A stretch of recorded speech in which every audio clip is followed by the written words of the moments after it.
Hi guys, my name is Yash, and for my project this year, I'm going to be talking about a lack of student focus in school. So, real quick before I start, here's my table of contents and my agenda of what I'm going to be discussing. I'm going to start off with why I chose this topic and an introduction. I'm then going to go on to a literature review, followed by external distractions, my solutions and takeaways, limitations, and then my future implications. So by a quick show of hands, how many of you guys have had trouble focusing in school? Almost the whole class, right? So that's basically what I'm going to be discussing. So why this topic? Well, I chose this topic because I actually had a personal connection with this topic. I always struggled with attention and I felt like I couldn't focus in class for more than 10 minutes. When I noticed a lot of my friends and peers were facing the same issue, I wanted to figure out why it was happening and how I could solve it. So my research question is, what environmental and psychological factors are contributing to the increasing lack of student focus in modern day schooling? And how might these factors be addressed to improve learning? So what does focus actually mean? Focus is the ability to give all your attention, time, and energy to a particular activity, knowing exactly where you want to be today, next week, next month, next year, and then never deviating from your plan. So throughout this presentation, I'm not just talking about paying attention for a second. I'm talking about the effort it takes to actually focus during a presentation. The way I like to think about it, I think of focus as an engine, and it's behind everything we do in school. If that engine breaks down, it affects memory, problem solving, and our ability to understand basic concepts. What gets in the way of that focus state, and what can we do about it? So I'm now going to be moving on to my literature review. So historically, from the 1950s to the 1980s, students were focused during long lectures. There were fewer distractions as there were no smartphones, and there was a strict classroom structure. From the 1990s to the 2000s, there's a rise of technology used in the classroom. And from 2010 to our current day, phone and social media usage has skyrocketed, attention spans have shortened, and there's remote learning due to COVID. So technology has been being used a lot more, and this is happening both in and out of the classrooms. There's more screen time, which also means more distractions. And as you can see in the pie chart here, students use a lot of their time on technology, doing things that aren't academically related, like watching TV, playing video games, or watching online videos. So according to the Santa Maria's College, the average person's attention span when using a digital device has plummeted from around 2.5 minutes back in 2004 to just 47 seconds on average today. A dramatic 66% decrease over the past 2 decades. Basically, this is showing that the use of technology and other factors are distracting students, and their attention span has been going down.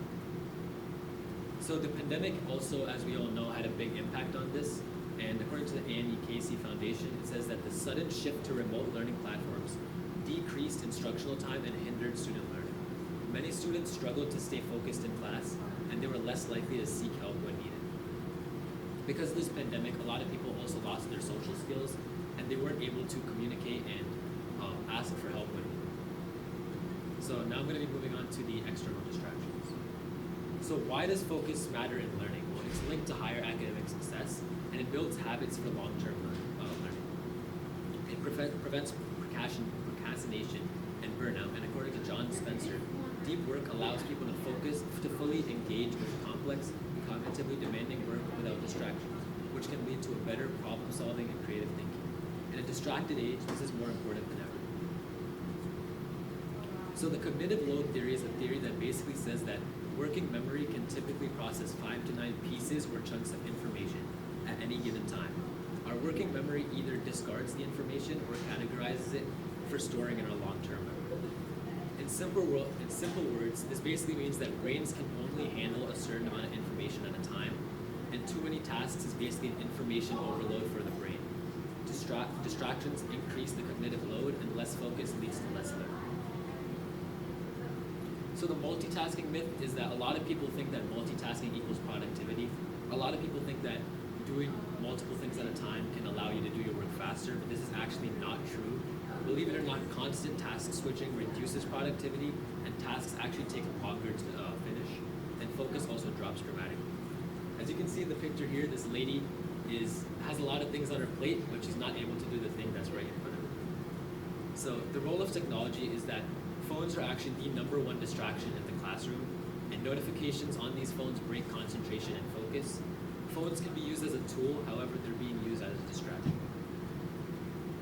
In a 2015 survey of college students in 26 different states, undergraduates reported using their digital devices for non-classroom purposes an average of 11.7 times per day in class, accounting for an average of 21% of class time. This shows that a lot of times, whether it's notifications or something that's going on their phones, students are looking at their phones during class and are missing out on valuable information. So before technology, there were paper notes, there were fewer distractions, and students had a 1 hour attention span. Now there's constant screen usage, multitasking everywhere, and a lot of students have a less than 1 minute attention span. Believe it or not, it's not always just technology that distracts students, it's also things like background noises, overcrowded classrooms, and poor classroom designs, which I'll be getting onto later in this presentation. So homework is basically that too much work equals a mental fatigue, and according to a Stanford report, a Stanford researcher found that students in high-achieving communities who spend too much time on homework experience more stress, physical health problems, a lack of balance, and even alienation from society. So sleep, most students should be getting around 8 hours of sleep. However, a lot of students get 6 to 7 hours or less. And it's known that poor sleep equals poor concentration.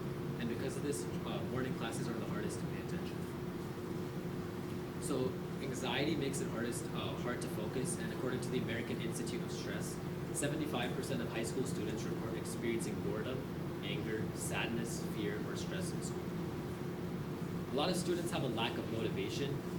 They feel that the relevance of the material matters, and when they're bored, they'll start to zone out.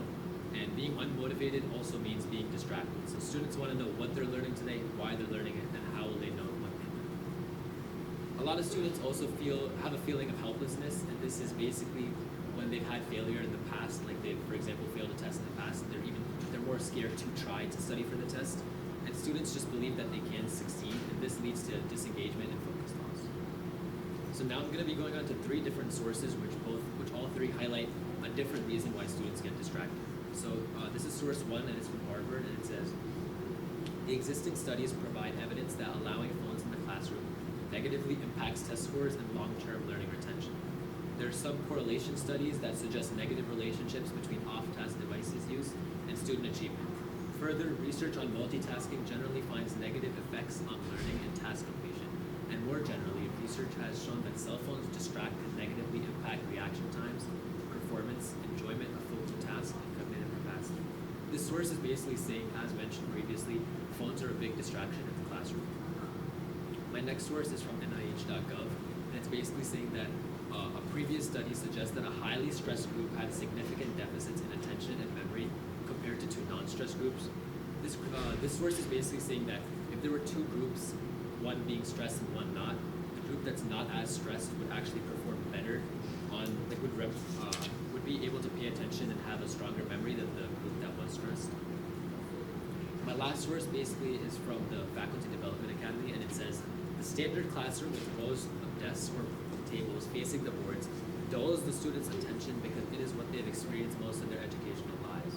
It literally lowers their alertness. So when they enter our classrooms, the environment can actually work against their learning. As you can see in the picture, this is the picture of a classroom that a lot of us have grown up with in school.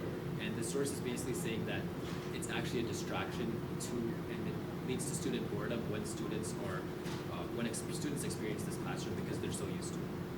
So when comparing my sources, source 1 being from Harvard, source 2 being from NIH.gov, and source 3 being from the Faculty Development Academy, we know that source 1 talks about a tech distraction, source 2 talks about a mental health distraction, and source 3 talks about an environment distraction.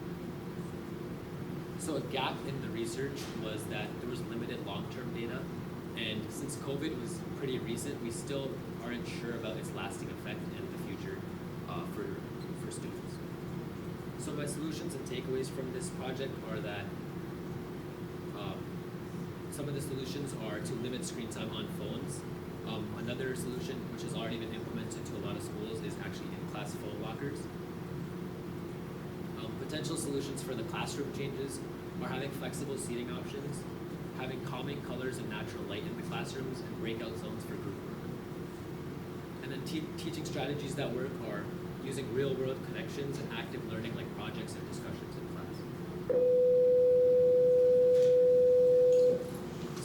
student strategies that have actually worked according to research are having sleep and hydration, using planners, taking breaks, and limiting multitasking. So my limitations are the stuff that I couldn't cover, which are I wasn't able to perform any interviews or surveys.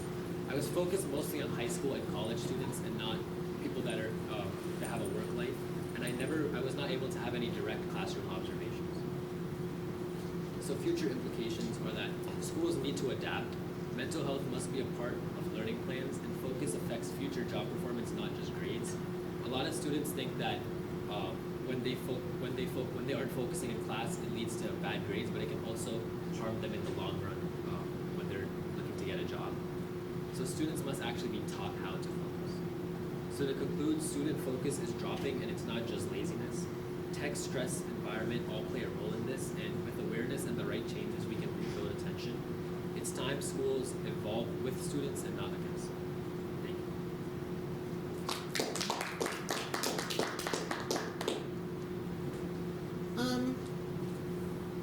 Cass, am I allowed to ask a question that's not on? Yeah. Oh yeah. Okay.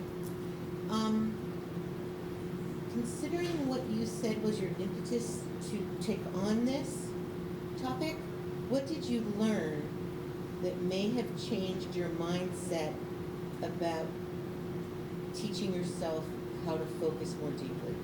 So I learned a lot of things, but one thing that I would say had the biggest impact on me was just being organized. I feel like I was never organized, and then when I actually did a lot of research, I realized that I would actually pay attention to my sleep, how much water I drink, and I would actually use the school planners that the school gives us to write down my homework every day. And with this, I was able to be on track in my homework and try to get ahead in classes. Thank you. So my question is, if you could have one ideal audience member to be present here for your presentation that you feel would benefit the most from listening to your presentation, who would that be and why? It could be someone by name or job title or profession if you don't know someone specific. Believe it or not, who I wanted to be here for this presentation was actually here. I wanted the students to be here because I wanted them to learn, because I know I've been in the same shoes, and I know a lot of other people have been in the same shoes. So I wanted them to learn what they can do to focus better in class. I would also like it if the principal were here, because he could implement things and strategies that would work for students in classrooms. Okay. If you could revisit the research process, what would you do differently? Would you choose a different area of inquiry, and if so, why? If you would choose the same research question project goal, what different methods or approaches would you use? I think I would choose the same research topic or goal, but what I would change is that I wasn't actually able to perform any interviews or surveys. I think that's what I would do, just because I would want more information and actual data from my classmates on what they think about their focus levels and what they've done that can help improve their focus levels. I think I would also discuss with people that are working, not just students, because a lot of times it's also hard for people that are working jobs to focus and actually pay attention. So I think I would address those two things. Any other questions at all? Okay. Is there any particular event that inspired you to do this research topic? Yes. So a lot of times, especially in math tests, I would be taking my math test, and sometimes I would realize that, mid-math test, I would realize I'm not even doing anything. I'm just looking at my piece, my paper, and just thinking about something else. And during class time, it's kind of different, but most of the time it was really annoying, because I would realize that I had less time to actually perform and complete my test, and it would lead to bad scores. So I think after that specific incident happened, I wanted to learn more about it and learn about focus. Any other questions from the audience at all? All right. Thank you very much, Josh. Thank you.